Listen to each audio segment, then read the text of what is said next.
ओम श्री गणेशाय नमः। इस बार माघ मास की कृष्ण पक्ष की संकष्टी चतुर्थी 17 जनवरी दिन शुक्रवार की है। इस दिन गणेश भगवान तथा चौथ माता को तिलकुट्टे का भोग लगाया जाता है। आइए शुरू करते हैं तिल चौथ की कथा। ओम गण गणपते नमः। एक गांव में दो भाई रहते थे। बड़ा भाई बहुत ही अमीर और छोटा भाई बहुत ही गरीब था। वह जंगल से लकड़ियां बीनकर गांव में आकर बेचता था। वह अपने परिवार को खाना देने में भी असमर्थ था। बड़े भाई की पत्नी पैसे वाली होने के कारण बहुत घमंडी थी और दूसरी ओर छोटे भाई की पत्नी गणेश भगवान की परम भक्त थी। वह सुबह अपने घर का काम निपटाकर जेठानी के घर चूल्हा चौका, सफाई और बच्चों को खाना खिलाना आदि सारे काम करती थी और वापस जाते समय उसकी जेठानी बचा हुआ खाना उसके परिवार के लिए दे देती थी। ऐसे ही दिन बीतते चले जा रहे थे और माघ मास की कृष्ण पक्ष की चतुर्थी आई। उस दिन देवरानी पूरे भक्ति भाव से तिल चौथ का व्रत रखा और 2 मुट्ठी तिलकुटा बनाकर चीखे में रख दिया। वह गणेश जी की पूजा करके जेठानी के घर काम करने चली गई। उस दिन जेठानी ने भी सकट चौथ का व्रत रखा हुआ था। जब देवरानी ने जेठानी के घर का सारा काम कर दिया तब उसने जेठानी के बच्चों से खाना खाने को कहा। तब बच्चे कहने लगे, जब माँ खाना खाएगी तभी हम खाएंगे। फिर उसने अपने जेठ को खाने के लिए बुलाया। तब जेठ बोला, मैं अपनी पत्नी के बिना खाना नहीं खाता, हम सब इकट्ठे खाना खाएंगे। फिर जेठानी ने कहा, आज किसी ने भी खाना नहीं खाया है, इसलिए मैं तुम्हें खाना नहीं दे सकती। आज तुम भूखे ही सो जाना, वैसे भी तुम्हें तो भूखे ही सोने की आदत है। देवरानी चुपचाप खाली हाथ घर चली गई। दूसरी ओर देवरानी के बच्चे अपनी माँ का इंतजार कर रहे थे कि आज तो त्योहार है, माँ अच्छा खाना लेकर आएगी।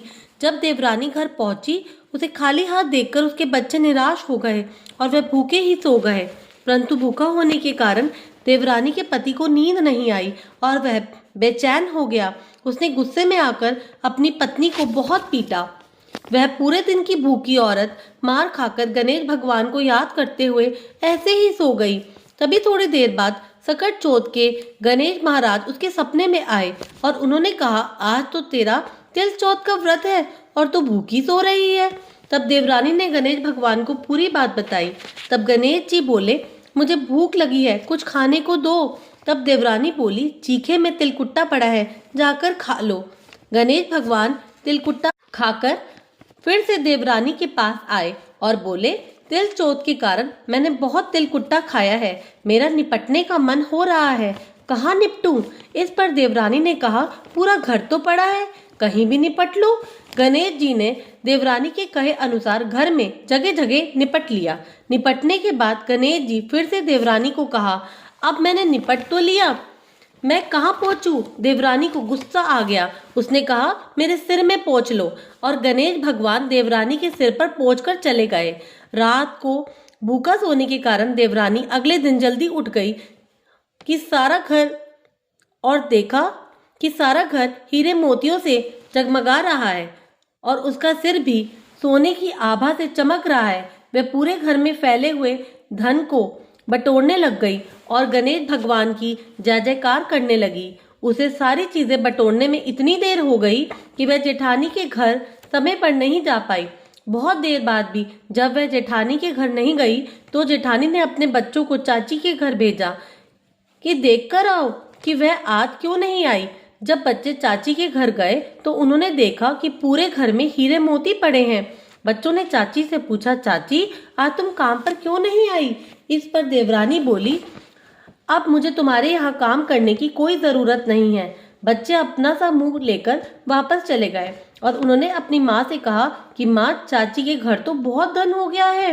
जब जेठानी ने यह बात सुनी तो वह दौड़ती हुई देवरानी के घर आई और पूछने लगी, तुम्हारे पास यह सब कहाँ से आया? भोली भाली देवरानी ने पूरी बात अपनी जेठानी को बता दी। देवरानी की बात सुनकर जेठानी अपने घर आ गई और पति से कहने लगी कि मुझे लकड़ी से मारो। तब जेठ बोला, तुम पागल हो गई हो, मैंने आज तक तुम्हें नहीं मारा। तब जेठानी बोली, आपको पता है देवरानी को देवर जी ने बहुत मारा था, इसलिए उसके यहाँ बहुत सा धन हो गया है। तब जेठानी का पति बोला, भाग्यवान, हमारे यहाँ तो अन्न के भंडार भरे हुए हैं, तुम लालच में क्यों मार खाती हो? लेकिन वह नहीं मानी। जेठानी ने उसे विवश कर दिया और जेठ ने अपनी पत्नी को बहुत मारा और बहुत मार खाकर गणेश भगवान को याद करके सो गई। तो गणेश जी उसके सपने में आए और बोले, फालतू में मार खाने वाली, उठ और मुझे बता मैं क्या खाऊं।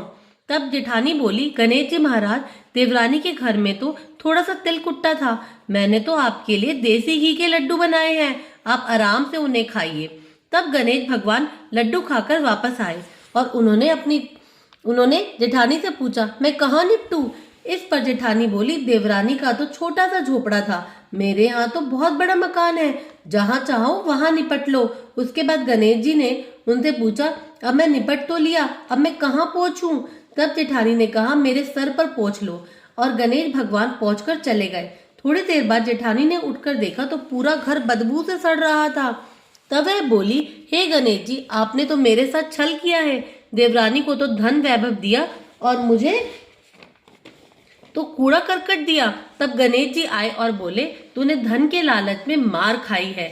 गणेश जी की बात सुनकर जेठानी शर्मिंदा हुई और बोली, हे भगवान, मुझे तो धन नहीं चाहिए, पर आप मेरा घर पहले की तरह ही कर दो। तब गणेश जी बोले, अपने धन में से आधा धन अपने देवर को दो, तब ही मैं इसे ठीक करूंगा। जेठानी ने गणेश जी के कहे अनुसार आधा धन देवरानी को दे दिया, परंतु कहीं एक सुई धागा रह गया। तब जेठानी ने सुई धागा देवरानी को दिया।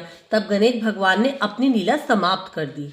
हे रिद्धि सिद्धि के दाता गणेश जी महाराज, जैसे आपने जेठानी के साथ किया वैसे किसी के साथ ना करना, और जैसे आप देवरानी पर टूटे वैसे सब पर टूटना। कहानी कहने वाला और सुनने वाला, हुंकार भरने वाले सभी को मनोकामनाएं पूर्ण करना।